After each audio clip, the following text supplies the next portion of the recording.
Hello friend, स्वागत है आप सभी का आपके अपने यूट्यूब चैनल एग्री परीक्षा तैयारी जीत की में। तो दोस्तों, आज के इस वीडियो में हम कृषि विश्वविद्यालय जोधपुर राजस्थान द्वारा 13 जनवरी 2022 को निकाले गए नोटिफिकेशन में असिस्टेंट प्रोफेसर और असिस्टेंट लाइब्रेरियन की पोस्ट के बारे में डिटेल से डिस्कस करने वाले हैं दोस्तों। इसलिए वीडियो को बिना स्किप किए अंत तक पूरा देखते रहिए। और अगर आपने अभी तक हमारे यूट्यूब चैनल एग्री परीक्षा तैयारी जीत की को सब्सक्राइब नहीं किया है तो सब्सक्राइब कर लें, साथ ही बेल आइकन को प्रेस कर लें ताकि जब भी आगे हम इस प्रकार के वीडियो अपलोड करें तो आप हमारे वीडियो को सबसे पहले देख सके। तो चलिए दोस्तों, वीडियो शुरू करते हैं। दोस्तों, 13 जनवरी 2022 को कृषि विश्वविद्यालय जोधपुर राजस्थान द्वारा 2 पोस्ट निकाली गई है, जिसमें से एक पोस्ट असिस्टेंट प्रोफेसर की है और एक पोस्ट है जो असिस्टेंट लाइब्रेरियन की है। दोस्तों, इस पोस्ट का एकेडमिक पे लेवल 10 है।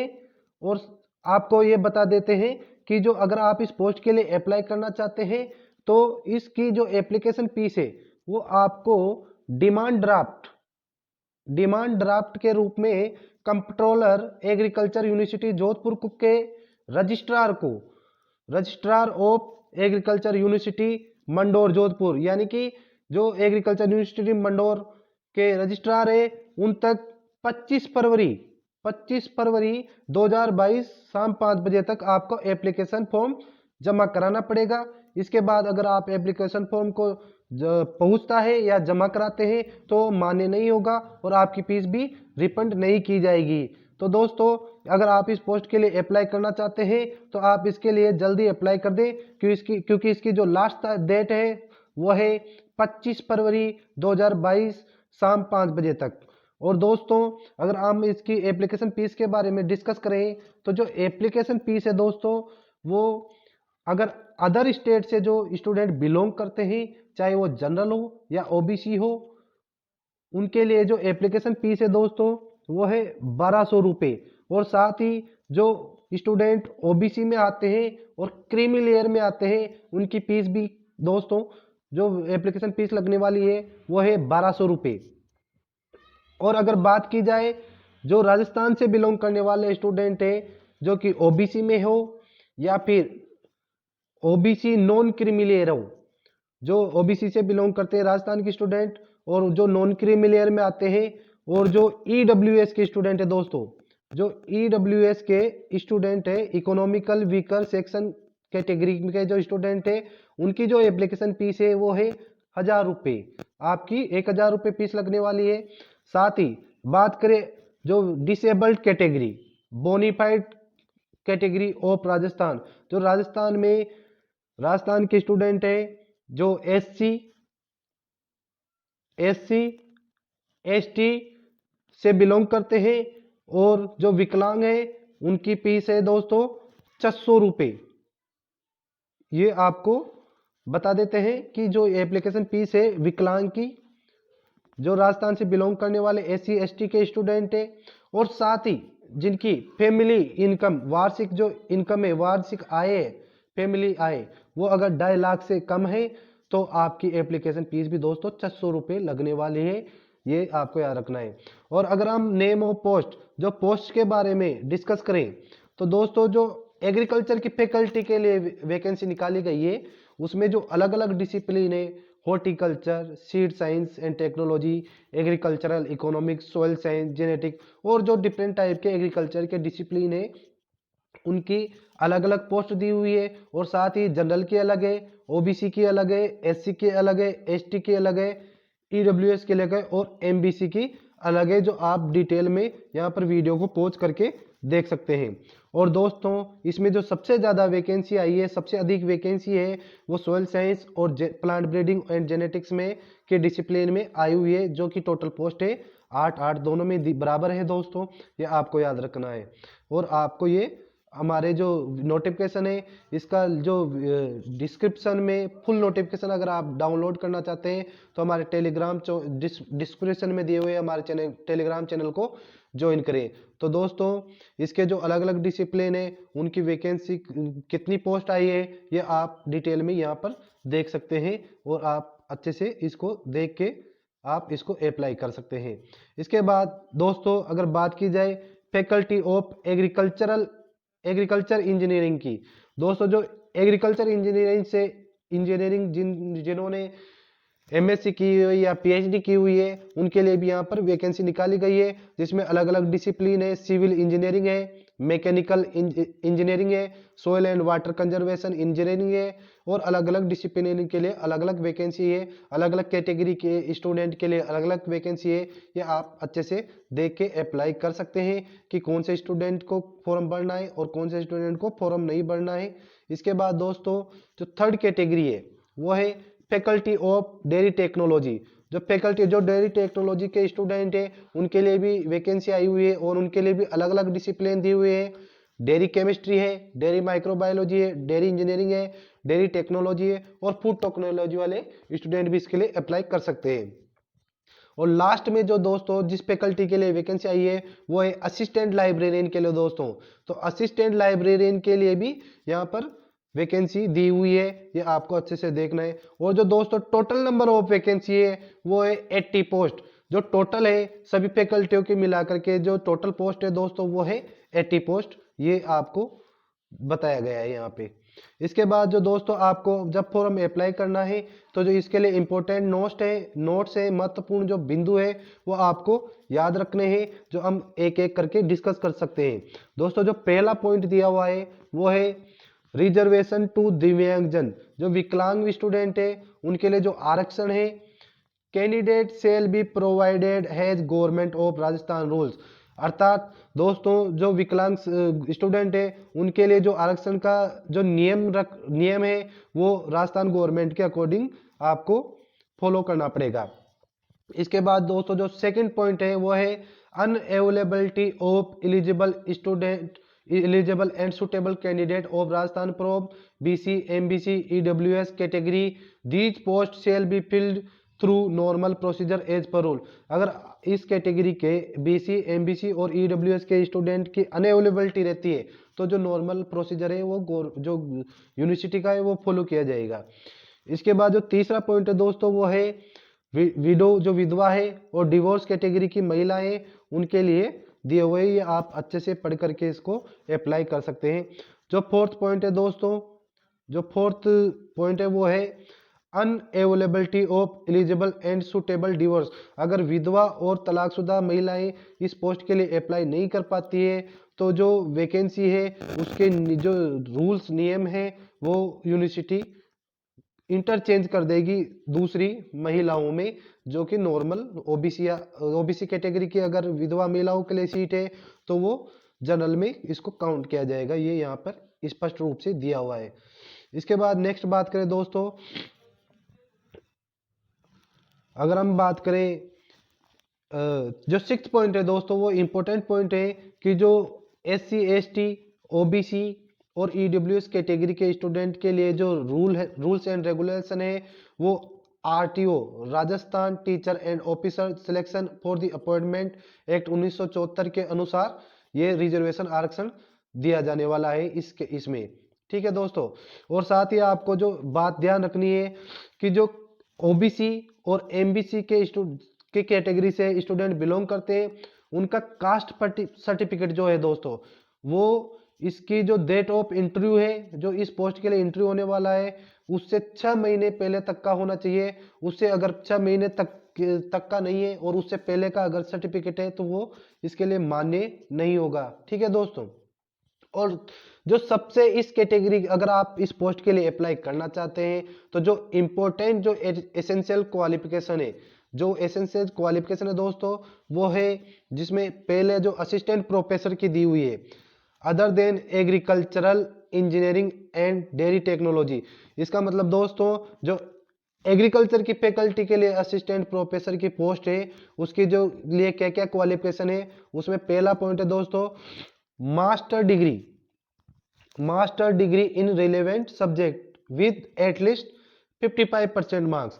अर्थात यानी कि दोस्तों जो ऊपर जो जिन डिसिप्लिन में वैकेंसी दी हुई है उन डिसिप्लिन में आपको इसके लिए मास्टर डिग्री की जरूरत है, यानी कि MSc की जरूरत है, और इसके लिए जो मिनिमम मार्क्स होने चाहिए वो आपके 55% होने चाहिए। और इसके साथ और क्या अदर क्वालिफिकेशन होनी चाहिए इसके लिए दोस्तों, सेकंड पॉइंट है net cell remain compulsory for all student. इसके लिए नेट भी आपको एमएससी प्लस नेट, इसके लिए दोस्तों क्या होनी चाहिए आपकी qualification, MSc plus net. MSc plus net तो आपको इसके लिए रहेगा ही रहेगा। इसके साथ जो दोस्तों पीएचडी स्टूडेंट की बात की जाए तो दोस्तों जो पीएचडी स्टूडेंट है उनके लिए नेट होना कंपलसरी नहीं है। अगर पीएचडी स्टूडेंट के पास नेट का सर्टिफिकेट नहीं है तो भी आप अप्लाई कर सकते हैं। जो एमएससी स्टूडेंट है उनके लिए नेट कंपलसरी रहेगा।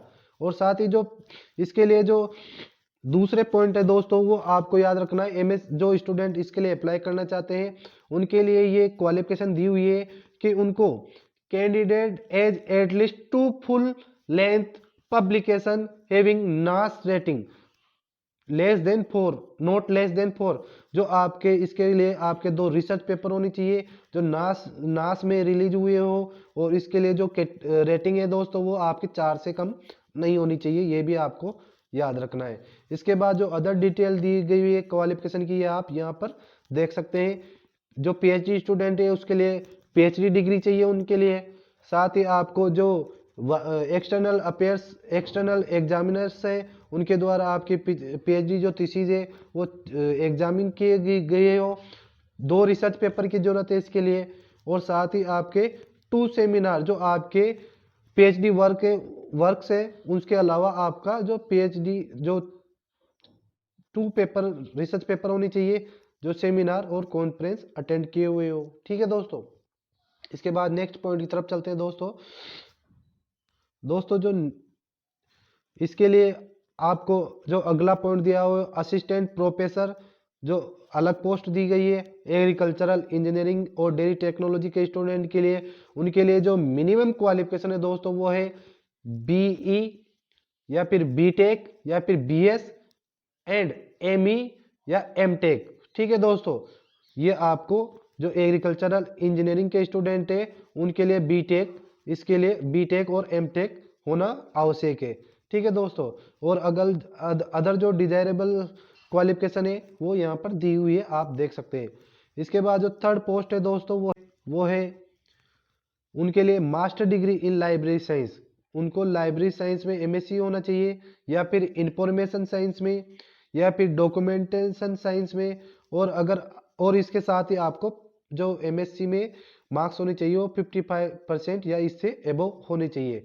और इसके लिए आपको नेट भी कंपलसरी है, एमएससी प्लस नेट होना आवश्यक है। और पीएचडी स्टूडेंट के लिए नेट की रिक्वायरमेंट नहीं है। और बाकी जो हमने डिस्कस किया एग्रीकल्चरल फैकल्टी के लिए वो इसमें भी सेम ही रहेगा, एमएससी प्लस नेट। और पीएचडी स्टूडेंट के लिए इसमें नेट की आवश्यकता नहीं है। दोस्तों जो दूसरा पॉइंट अलग पॉइंट दिया हुआ है वो है कि जो एप्लीकेशन का फॉर्मेट होना चाहिए वो आप इसकी जो ऑफिशियल वेबसाइट है एग्रीकल्चर यूनिवर्सिटी जोधपुर की उसमें आप एप्लीकेशन फॉर्म को डाउनलोड कर सकते हैं। जो कि और आपको जो एनवलप देंगे वो एनवलप एप्लीकेशन फॉर्म उसमें डाल के आपको रजिस्ट्रार एग्रीकल्चरल यूनिवर्सिटी जोधपुर को भेजना है 25 फरवरी 2022 शाम 5 बजे तक। इसके बाद अगर आपका एप्लीकेशन फॉर्म वहाँ पहुँचता है या जमा होता है तो वो अप्लाई नहीं माना जाएगा। और साथ ही आपके एप्लीकेशन फीस है जो रिफंड नहीं की जाएगी, आपको ये भी याद रखना है। इसके अलावा दोस्तों इस पोस्ट के लिए अप्लाई करने के लिए जो जनरल कंडीशन और इंस्ट्रक्शन दिए हुए हैं वो इस प्रकार है। जो पहला इंस्ट्रक्शन है वो है दोस्तों जो आपका इसका फॉर्मेट होना चाहिए एमएस वर्ड में होना चाहिए। और जो आप एप्लीकेशन फॉर्म का जो फॉर्मेट होना है वो एमएस वर्ड में होना है। और इसको जो एप्लीकेशन फॉर्म है इसका फॉर्मेट आप जो यूनिवर्सिटी की ऑफिशियल वेबसाइट है वहाँ से डाउनलोड कर सकते हैं। जो आपका एप्लीकेशन फॉर्म होगा दोस्तों वो टाइम्स न्यू रोमन स्क्रिप्ट में होगा जिसका फॉन्ट साइज आपको 12 रखना है, ये आपको याद रखना है। और इसके साथ ही जो भी आप डॉक्यूमेंट्स इसके लिए अप्लाई करने के लिए आवश्यक है, जो डॉक्यूमेंट्स आप भेजना चाहते हैं उन डॉक्यूमेंट्स की फोटोकॉपी पे नीचे प्रत्येक पेज पे आपके साइन होने चाहिए। और साथ ही आपको सीरियली इनकी नंबरिंग भी करनी है इन पेज की जो डॉक्यूमेंट्स देने वाले हो आप इसके लिए। ठीक है दोस्तों, और इसके बाद जो इम्पोर्टेंट पॉइंट है दोस्तों, अगर आप किसी भी वैकेंसी की एक से ज़्यादा अप्लाई करना चाहते हैं तो आपको इसके लिए अलग से एप्लीकेशन जो है वो जमा कराना पड़ेगा, अप्लाई करना पड़ेगा। ठीक है दोस्तों। इसके बाद जो इम्पोर्टेंट है पॉइंट दोस्तों, वो आपको जो सभी फोटोकॉपी है, सभी डॉक्यूमेंट्स की फोटोकॉपी है क्वालिफिकेशन के लिए, वो आपको अटेस्टेड, सेल्फ अटेस्टेड होनी चाहिए दोस्तों, सेल्फ अटेस्टेड मांगी गई है इसके लिए। और जो अदर रिक्वायरमेंट्स है दोस्तों, वो जो स्टूडेंट या फिर जो कर्मचारी पहले से ही सर्विस में है उनके लिए नो ऑब्जेक्शन सर्टिफिकेट, उनको नो ऑब्जेक्शन सर्टिफिकेट की आवश्यकता होने वाली है। नो ऑब्जेक्शन सर्टिफिकेट, एनओसी की आवश्यकता होगी इंटरव्यू के टाइम पे, ये आपको याद रखना है। इसके बाद दोस्तों जो नेक्स्ट दिया हुआ है इस नोटिफिकेशन में, वो है कि अगर आपका इस एप्लीकेशन फॉर्म की जो फीस जमा करवाई है, अगर आप उसको रिफंड करवाना चाहते हैं तो किसी भी सरकमस्टांस में रिफंड नहीं की जाएगी। ये भी आप अच्छे से यहाँ पर देख सकते हैं, दिया गया है। ठीक है दोस्तों, नेक्स्ट चलते हैं। जो नेक्स्ट पॉइंट दिया हुआ है अदर इंस्ट्रक्शन है, वो आप अच्छे से देख सकते हैं दोस्तों। इसके अलावा जो अदर पॉइंट दिया हुआ है वो है relevant agricultural, relevant alternative subject जो दिए गए हैं। जो अगर किसी स्टूडेंट की डिग्री या एमएससी अदर कैटेगरी में है, वो किस कैटेगरी से बिलोंग करने वाले हैं, कौन सी पोस्ट के लिए अप्लाई करने वाले हैं, कर सकते हैं, तो यहाँ पर देख सकते हैं अच्छे से। जो एग्रीकल्चरल स्टैटिक्स वाले स्टूडेंट है उनके लिए, उन जो कौन से स्टूडेंट अप्लाई कर सकते हैं दोस्तों, वो है master degree in statistics with specialization agricultural statistics में आपकी एमएससी होनी चाहिए। और ये अदर डिसिप्लिन में के लिए दिया हुआ है दोस्तों, आप अच्छे से इस नोटिफिकेशन में देख सकते हैं। ठीक है दोस्तों, आप इसको पॉज करके भी देख सकते हैं, या फिर आप इस नोटिफिकेशन को डाउनलोड करना चाहते हैं तो हमारे टेलीग्राम चैनल को ज्वाइन करें, जो कि डिस्क्रिप्शन में दिया गया है इस वीडियो के। ठीक है दोस्तों, नेक्स्ट चलते हैं। ठीक है दोस्तों, जो लास्ट में दिया गया है डिसिप्लिन और सोयल साइंस वाले स्टूडेंट हैं जिनके लिए सबसे ज़्यादा 8 पोस्ट आई है, उनके लिए master degree in agriculture with specialization in soil science और एग्रीकल्चर केमिस्ट्री वाले इसके लिए अप्लाई कर सकते हैं। ठीक है दोस्तों, ये आपको याद रखना है इस पोस्ट के लिए अप्लाई करने से पहले। बहुत ही अच्छी वैकेंसी है दोस्तों, आप इसके लिए अगर अप्लाई करना चाहते हैं तो तुरंत ही अप्लाई करें, क्योंकि इसकी जो लास्ट डेट है दोस्तों वो है 25 फरवरी 2022 को शाम 5 बजे तक। तो दोस्तों आज के इस वीडियो में इतना ही। अगर आपको हमारा वीडियो पसंद आया हो तो लाइक कीजिए और सब्सक्राइब कीजिए, साथ ही हमारे टेलीग्राम चैनल को ज्वाइन करें, जिसमें आप इस वीडियो की, जो इस नोटिफिकेशन की फुल पीडीएफ डाउनलोड कर सकते हैं। तो दोस्तों आज के लिए इतना ही। Thank you. जय हिंद।